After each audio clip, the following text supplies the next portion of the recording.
दरबार की जय। बंदो चरण सरोज गुरु मद मंगल आधार। जैसे होते नर होते हैं भव सागर से पार। पुरानी के सिमरन मात्र से नाशत विघ्न अनंत। ताते सर्व आरंभ में ध्यावते हैं सब संत। बोल जयकारा बोल मेरे श्री गुरु महाराज की जय। बोलो श्री नकली निवासी भगवान की जय। बोलो श्री स्वामी जी महाराज की जय। बोलो शिव शंकर भगवान की जय। मैं पीछे मुड़कर देखूंगा कि मेरे जैसा धन्य कौन होगा। मृत्यु की तैयारी करके मारी जाए।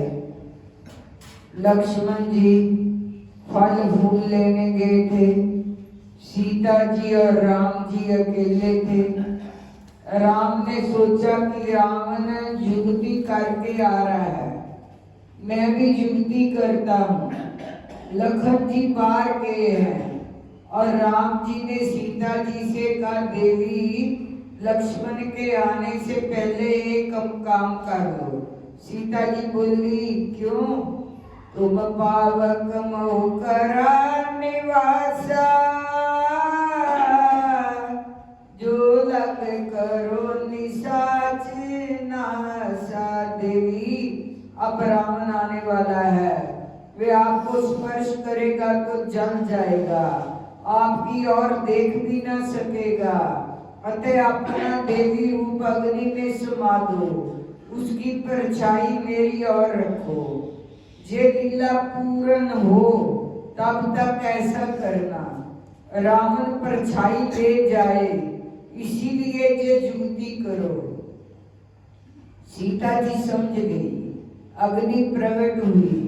हंसते हंसते सीता जी ने अपना मैथिली रूप अग्नि में समा दिया। फिर ऐसा ही प्रतिबिंबित मायावी रूप लेकर सीता जी राम के पास बैठी।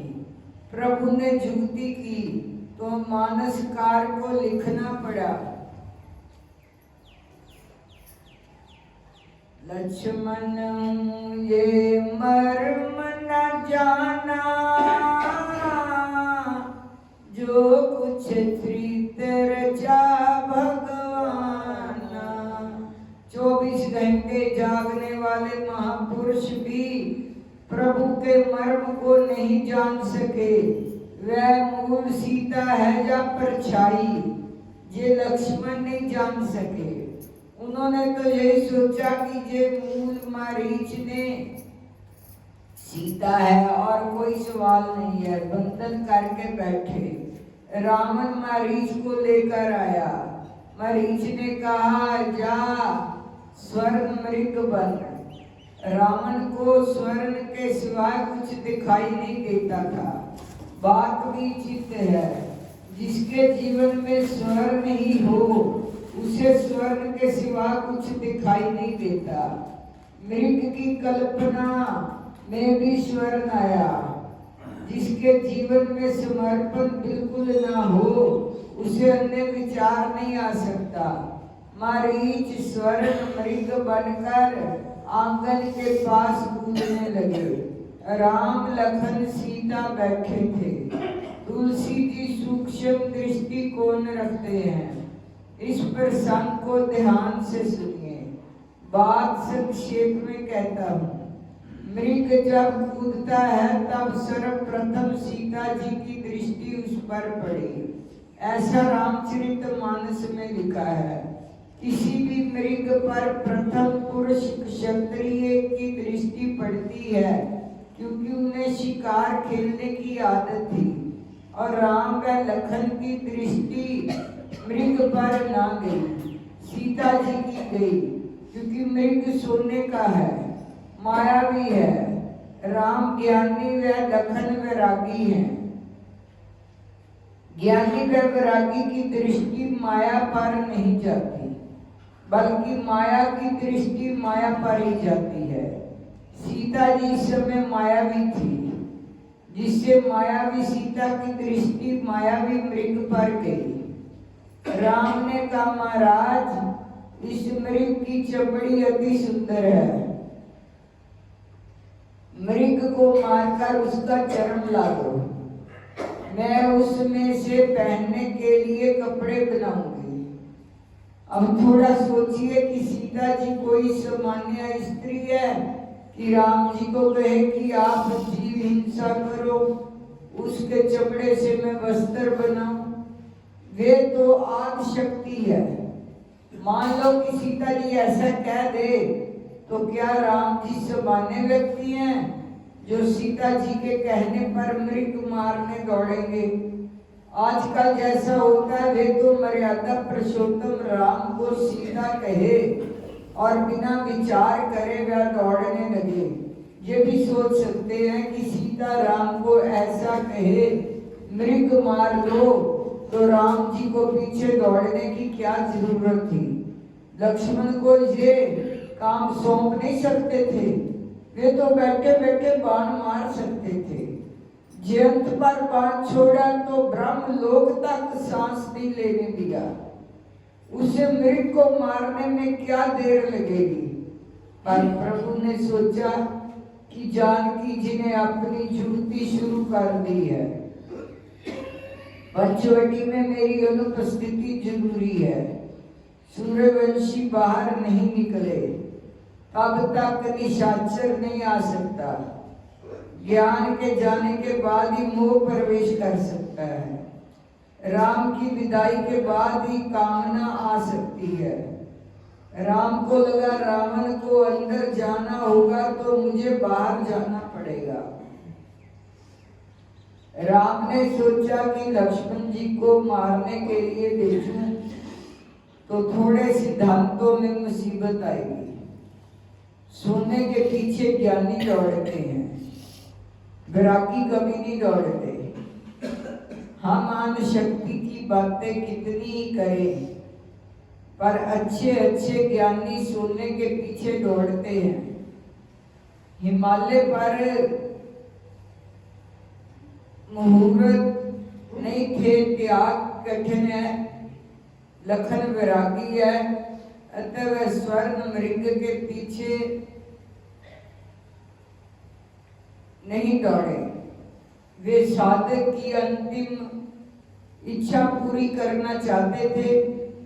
प्रभु सोचते हैं मरीज की इच्छा है कि राम मेरे पीछे दौड़े, मैं मरते मरते पीछे मुड़कर उन्हें देखूं, फिर राम के हाथों ही मरूं। प्रभु ने सोचा कि चलो इसकी अंतिम इच्छा पूर्ण कर दूं। राम ने लखन से कहा, लखन सीता जी का ध्यान रखना, राक्षस घूमते रहते हैं, अभी मैं मृग को मार कर आता हूँ। भगवान ने धनुष पर बाण चढ़ाया, तरकस को कमर पर बांधा, जटा बांधकर जैसे ही भगवान ने पंचवटी के बाहर कदम रखा, उन्होंने जैसे ही शरण संधान किया, तब मरीच ने 2 बार मुड़कर देखा। लक्ष्मण जी ने प्रभु की दिव्यता देखी, सीता जी देख रही थी। तब तुलसी जी ने चौपाई लिखी, निगम नेति शिव ध्यान न पावा, माया मृग पाछे सो धावा। वेद नीति कहती है, शंकर भगवान महाकठिनाइयों में जिनका ध्यान रखते हैं, एक मायावी मृग के पीछे देव कार्य करने के लिए, साधुओं का संरक्षण करने के लिए, भारत का पवित्र नदियों का पानी राक्षसों ने लाल किया था, उसे पुनः सफेद करने के लिए राम जी ने अपने कदम उठाए। राम जी दौड़ते हैं, मरीच पीछे देखता जाता है, दूर जाकर मारूं जिससे रावण का कार्य आसान हो जाए। ये सोचकर काफी दूर जाकर भगवान ने ठीक शरण संधान किया। तब की राम कठिन सर मारा, धरन पर्यो कर और चिकारा। बोल साचे दरबार की जय। बोलो श्री स्वामी जी महाराज की जय। बोलो शिव शंकर भगवान की जय। कार्तिक महात्म। भगवान श्री कृष्ण जी ने कहा, प्रेतपति यमराज की आज्ञा से धनेश्वर को नरकों के पास ले गया और उसे दिखाता हुआ कहने लगा, हे धनेश्वर, इन भयंकर नरकों को देखो, जिनमें पापियों को यम के दूत सदा ही दुख देते रहते हैं। ये देखो, ये तत्त वाचिक नामक नरक है, जिसमें देह जलने के कारण पापी विलाप कर रहे हैं। भोजन के समय जो प्राणी भूखों को भोजन नहीं देते, वे बार बार नरक में डाले जाते हैं। वह मनुष्य जो गुरु, अग्नि, ब्राह्मण, गो, वेद और राजा इनको लात मारते हैं, वह भयंकर नरक अतिशय पापों के करने पर मिलते हैं।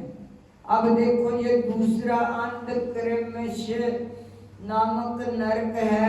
हे ब्राह्मण, सुई की भांति वाले तमोत नामक कीड़े इन पापियों को काट रहे हैं। इस नरक में दूसरों का दिल दुखाने वाले पापी गिराए जाते हैं।